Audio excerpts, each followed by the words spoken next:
오늘 우리에게 주시는 말씀은 사사기 10장 1절에서 18절까지 말씀입니다. 아비멜렉의 뒤를 이어서 이사갈 사람 도도의 손자 부하의 아들 돌라가 일어나서 이스라엘을 구원하니라.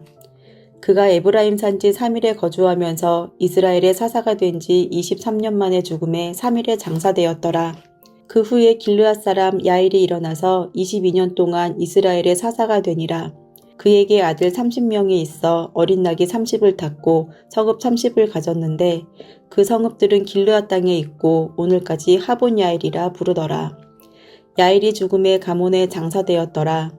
이스라엘 자손이 다시 여호와의 목전에 악을 행하여 바알들과 아스다롯과 아람의 신들과 시돈의 신들과 모압의 신들과 암몬 자손의 신들과 블레셋 사람들의 신들을 섬기고 여호와를 버리고 그를 섬기지 아니하므로 여호와께서 이스라엘에게 진노하사 블레셋 사람들의 손과 암몬 자손의 손에 그들을 파심해 그 해에 그들이 요단강 저쪽 길르앗에 있는 아모리 족속의 땅에 있는 모든 이스라엘 자손을 쳤으며 18해 동안 억압하였더라.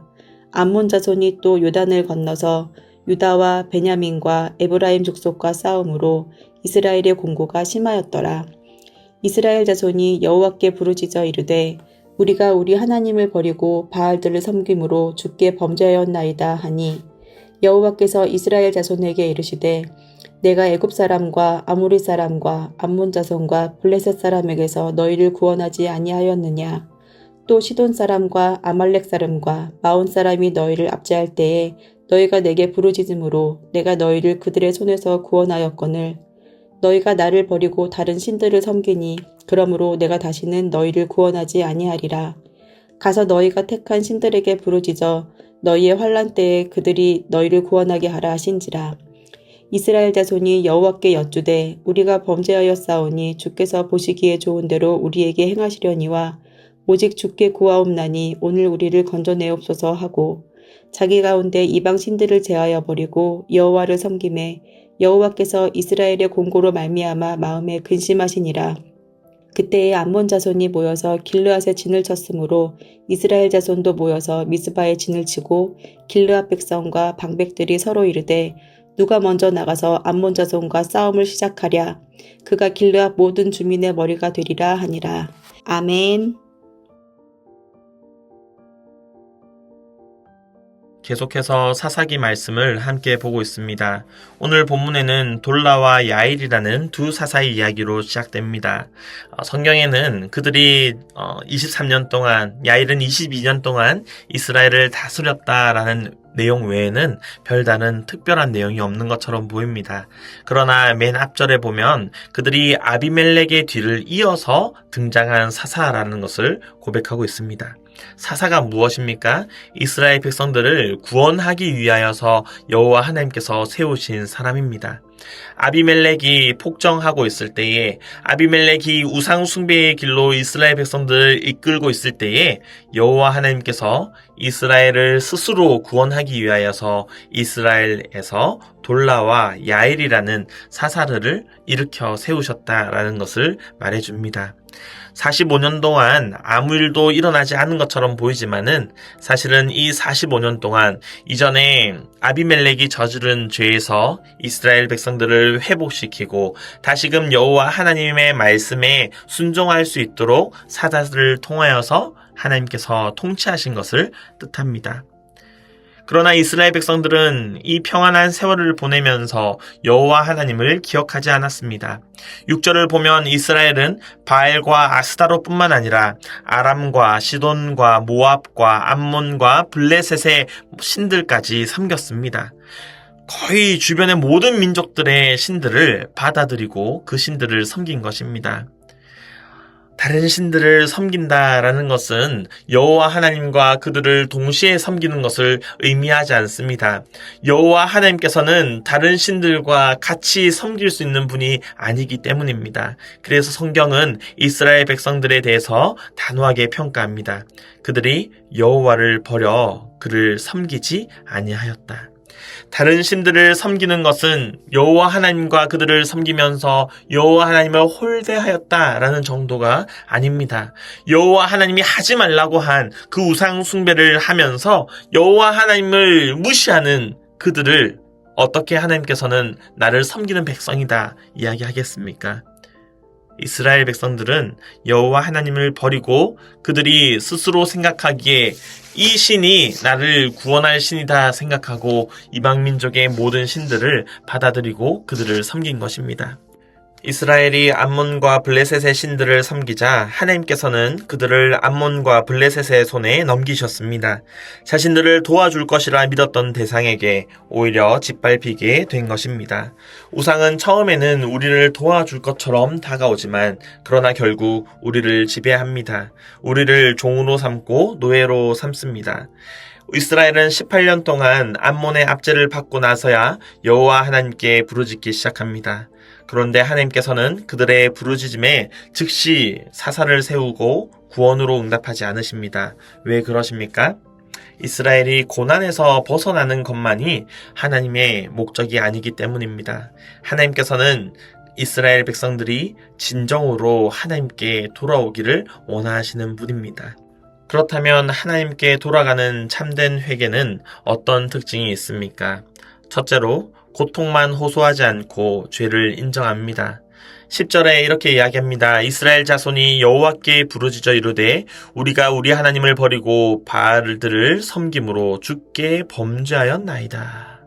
얼핏 보면 이스라엘 백성들이 참된 회개를 하고 여호와 하나님께 죄를 자복하며 용서를 구하는 것 같습니다.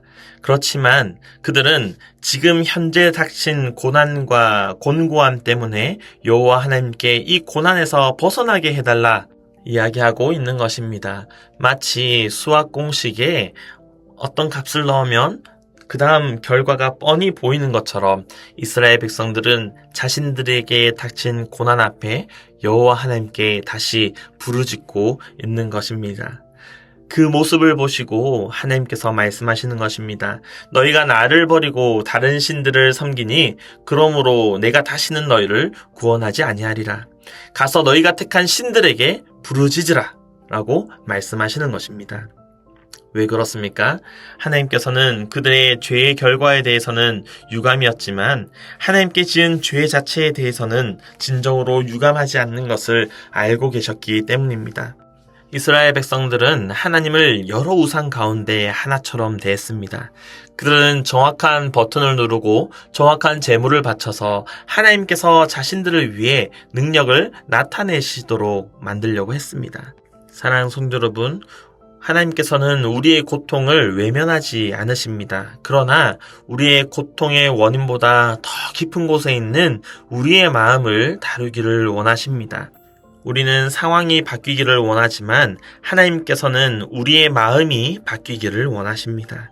우리는 문제를 없애달라고 기도하지만 하나님께서는 우리가 먼저 하나님과의 관계를 회복하고 하나님께 돌아오기를 원하시는 분입니다. 참된 회개는 고통만 호소하지 않고 나의 죄를 인정하는 것입니다. 그렇다면 하나님께 돌아가는 참된 회개는 어떤 특징을 가지고 있습니까? 둘째로 말에 머물지 않고 우상을 버립니다. 하나님의 엄중한 책망을 들은 이스라엘은 다시금 고백합니다. 15절입니다. 우리가 범죄하였사오니 주께서 보시기에 좋은 대로 우리에게 행하시려니와 오직 주께 구하옵나니 오늘 우리를 건져내옵소서.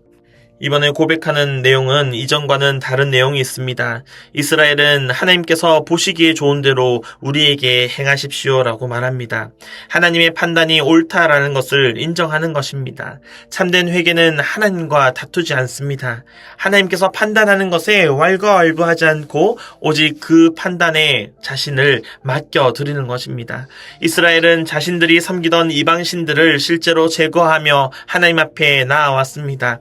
우리가 우리가 범죄했습니다 라고 말로만 하는 것이 아니라 자신들에게 있는 그 우상들을 제하여 버리는 것입니다.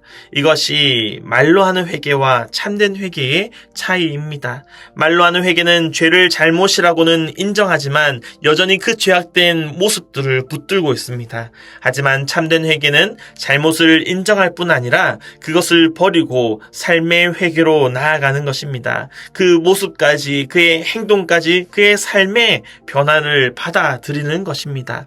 죄에서 실제로 돌이키는 것입니다. 우리도 하나님 앞에서 여러 번 죄를 고백합니다. 하나님, 제가 욕심부렸습니다. 사람을 미워했습니다. 제 자존심을 앞세웠습니다. 세상 것을 지나치게 사랑했습니다. 그런데 그렇게 고백한 뒤에도 여전히 같은 것을 붙들고 있다면 우리는 우리의 회개를 돌아보아야 합니다. 회개에는 구체적인 행동이 필요합니다. 물론 우리는 자신의 행동으로 우리의 죄를 씻을 수 없습니다. 우리의 죄를 깨끗하게 하시는 분은 오직 예수 그리스도이십니다. 그러나 그리스도의 은혜로 용서받은 사람은 죄를 계속 품고 살아가려 하지 않습니다. 죄를 미워하고 죄를 적대시하고 죄를 경계합니다. 참된 회개는 말에서 머물지 않고 자신이 붙들고 있는 우상을 버리는 것임을 기억하길 바랍니다. 그렇다면 하나님께 돌아가는 참된 회개는 어떤 특징을 가지고 있습니까? 셋째로 자신의 형편보다 먼저 여호와를 섬깁니다. 16절은 이스라엘이 이방신들을 제거한 뒤에 무엇을 했는지 이어서 말합니다. 여호와를 섬김에. 이스라엘이 우상을 버리는 데서 끝나지 않습니다. 다시 여호와 하나님을 섬겼습니다. 성경에서 섬기다라는 말은 단순히 종교의식을 행한다라는 것이 아니라 누구를 주인으로 인정하고 누구의 뜻에 순종하며 살아가는지를 나타냅니다.